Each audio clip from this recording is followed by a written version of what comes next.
Officials at the United Nations HIV/AIDS program say the world continues to lose an ugly battle to HIV/AIDS that shows no sign of letting up after 25 million people have died. Today, the UN AIDS officials released an exhaustive report cataloging the state of the 40 million people diagnosed with HIV or AIDS. Critics of the HIV/AIDS enterprise argue that the disease's test is unreliable and cite the over 30 medically documented conditions which will cause a positive reading. Christine Maggiore, author of What If Everything You Thought You Knew About AIDS Was Wrong, points out that studies like this UN AIDS study overestimate the number of verifiable cases of HIV.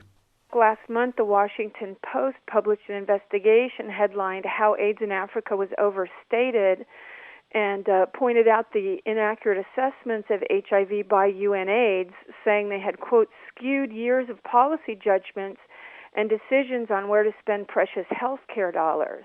In India, which has been estimated by UNAIDS to have one of the most pressing AIDS epidemic, the situation is similar. The numbers do not add up, and recently a proposed Red Ribbon campaign that was supposed to take place at the National Rail Network has been abandoned following a protest by more than 1,500 HIV positives who, in front of television cameras, tore up a 6-foot red ribbon, cutting to pieces a symbol that they said was oppressive and patronizing. The actual numbers in India, according to their own government statistics, show a cumulative figure of 1,100 deaths from AIDS in India, when UNAIDS published a figure of 310,000 deaths in India in 1999 alone. And these figures have been publicly challenged by AIDS organizations in India who feel that the country and the people who live there are being unnecessarily stigmatized. Recently in Cambodia, the United States wanted to come in with vaccine trials to be used among sex workers.